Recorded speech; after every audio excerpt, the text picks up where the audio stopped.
But we begin with new calls for Governor Greg Abbott to stop the execution of Rodney Reed. Reed is scheduled to die next week for the 1996 killing of Stacy Stites from Bastrop. His supporters, which include celebrities, say new evidence proves he did not do it.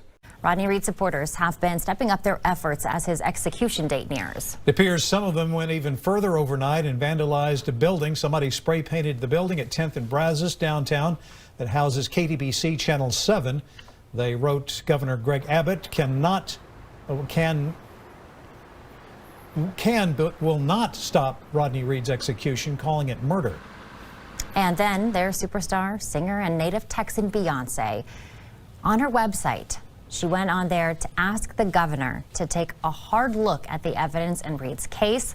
There is even a petition on the page. Lawmakers from both parties are also calling on Governor Abbott to halt Reed's execution. KXAN Morning News anchor John Dabkovich got some perspective from the Texas Tribune's Ross Ramsey about this case.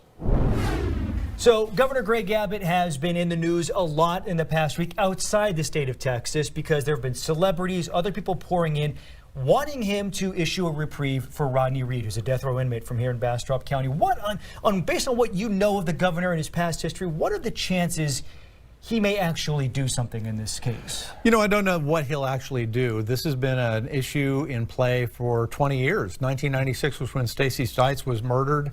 Rodney Reed was convicted of it, but her boyfriend, a policeman named Jimmy Fennell, was also accused, and it's still kind of in the picture. There's some questions about Rodney Reed's innocence. He has always maintained it. There's now a bipartisan letter from legislators. It includes a Democrat, Joe Moody from El Paso, Republicans, Jeff Leach from Collin County, and some others, asking the governor to tap the brakes so that they can look at the evidence and not go ahead on November 20th. Our Matt Doherty is downtown where some local leaders are joining the call for a stay of execution. Matt. Yeah, Ron, Representative Sheila Jackson Lee is just the latest in a growing number of politicians and celebrities asking for a stay in the execution. The Congresswoman is actually asking for an entire new trial for the death row inmate. Now, Rodney Reed was arrested 1 year after Stites was killed. Authorities say DNA evidence obtained during an unrelated sexual assault investigation matched the DNA found on Stites' body. Reed was convicted of the murder more than 20 years ago in Bastrop County, that's near Austin. He was sentenced to death. The inmate has always maintained his innocence and claims he and Stites were having an affair. There is a mountain of evidence, DNA evidence, testimony, affidavits that indicate pointing in another direction, not in the direction of Mr. Reed. Kim Kardashian, Oprah, and Texas Senator Ted Cruz are among those calling for a stay of execution until all of the new evidence can be addressed. Two people have come forward claiming they knew the two were having an affair. An inmate in Stites' former fiance's prison says the fiance admitted that he killed Stites. Now, that information is, however, not new. Prosecutors say it was brought up in a former trial. However, it was not deemed credible by the jurors. He is expected to be put to death on the 20th. We're live in downtown, standing for Houston. I'm Matt Doherty, KHU 11 News. You have covered the state of Texas for a long time in politics as well. How unusual is it to have a letter like that in a case like this? You know, it's not unusual to have some level of, appeal not to do this, particularly from outside the state, other places where they don't have the death penalty. But in this case, it's unusual because it's coming from the legislature. In Texas, Republican governors are pretty pro-death penalty. This one certainly is. He's, I think 47 people have been executed during his governorship. One was a situation where he decided, we're going to commute this to life without parole, but most of the time they go ahead. I want to talk about that. How is that case different from the Rodney Reed case? In that case, there was no question about the innocence, but one of the victims was the father of the man convicted of killing his own family, or of hiring a guy to kill his own family. The father appealed on behalf of his son, who was going to get the death penalty, and said, save my son, leave him in prison for the rest of his life, but don't add another death to our thing. The governor heard that and commuted the sentence. Well, Shannon and Robert, the story that convicted Rodney Reed in the 1990s was that Stacy Stites woke up early and drove her fiance's truck to work at to be there at 5 o'clock. Then Rodney Reed found, abducted, raped, and killed her. However, a well-known death investigator said today in court that Stacy Stites was dead before she entered the truck. Day 2, Rodney Reed's defense team brought in Dr. Michael Baden. He investigated the death of JFK, MLK, and Michael Brown. The state felt his testimony would go outside the bounds of the court order, which was intended to introduce new evidence of the whereabouts of the victim's fiancé, Jimmy Fennell. We're here to determine whether Jimmy Fennell lied when he testified and whether the state knew about that. I don't believe Dr. Baden can possibly testify that he was there for that conversation. But Judge Shaver allowed the testimony. Dr. Baden reviewed the old evidence and says the pooling of blood in Stacy Stites' body shows that she was lying dead, face down, for 4 hours before she was moved to the truck. And for the evidence of sexual assault, Baden says there was no evidence of forceful entry, just signs that could indicate a medical examination mistake. This is just normal appearing for a dead body. The state countered, saying this testimony is secondhand because Baden simply wasn't there in 1996 when Stites was killed. And Dr. Baden and Reed's defense read a statement signed by the medical examiner at the time, Dr. Roberto Gallardo, saying that he didn't have all the information he needed at the time and he no longer believes there was a sexual assault. Live in Bastrop, I'm Phil Prazen. Back to you in the studio.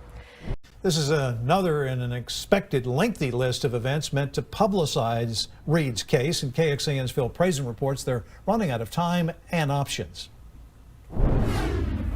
Deke Pierce is a retired Travis County Sheriff's deputy and helped organize Monday's brief to the United States Supreme Court. Folks that do not have anything to do with the case think that it needs a second look by the Supreme Court. He hopes to get a critical mass, as many people as possible, to ask the court, the local district attorney, and Governor Abbott to keep Rodney Reed alive. These officers hope to add to Dr. Phil and Kim Kardashian in their calls.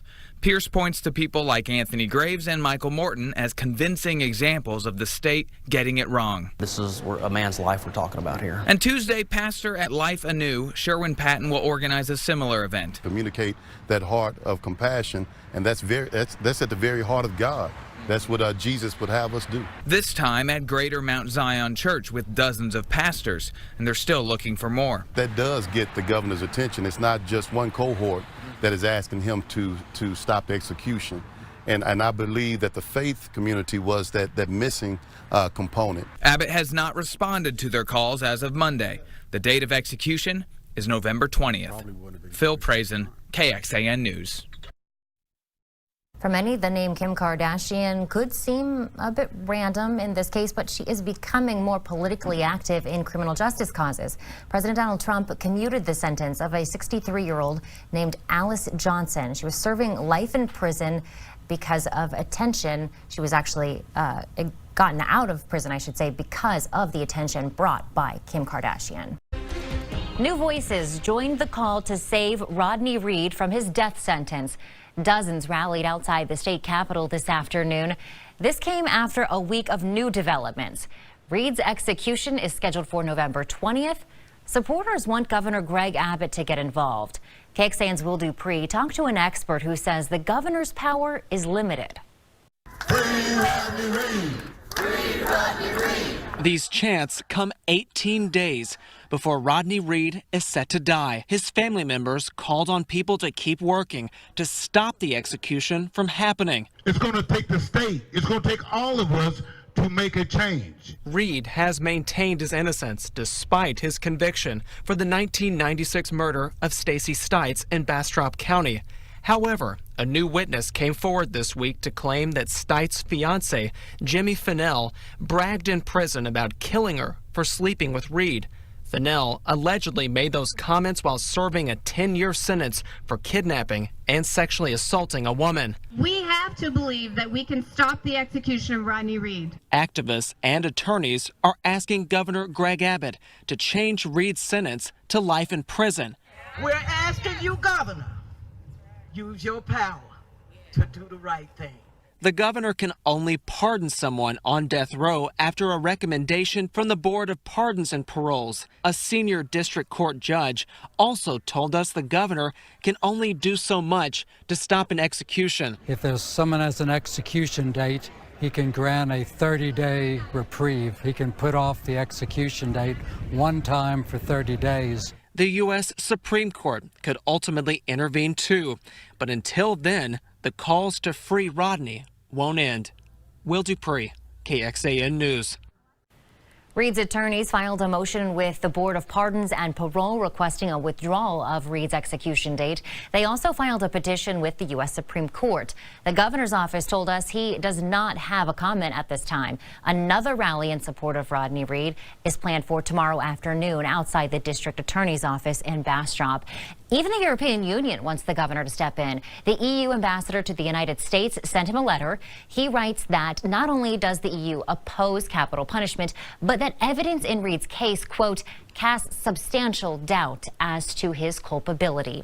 Good afternoon. Thank you for joining us. I'm Robert Hadlock. And I'm Sydney Benter. You can add yet another chapter to the story of death row inmate Rodney Reed, the man convicted of murdering Stacy Stites in Bastrop in 1996.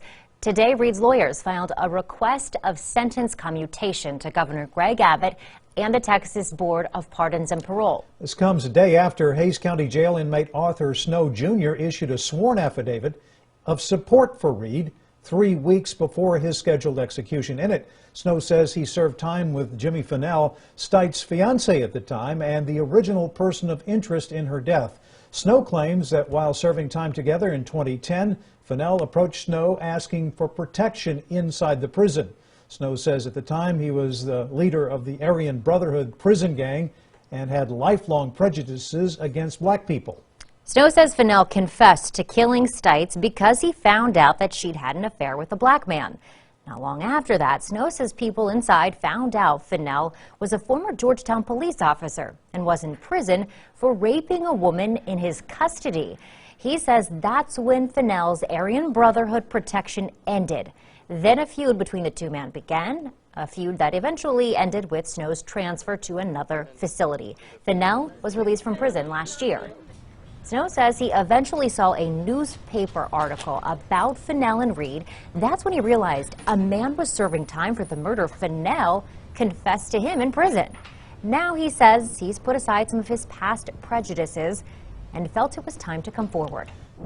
And this is just the latest in a long list of efforts to save Rodney Reed's life, some publicly admitting they're not sure if he's guilty of the murder, and others straight away saying he is innocent. Among the supporters is Dr. Phil McGraw, who recently aired a 2-hour special after sitting down with Rodney Reed for a jailhouse interview.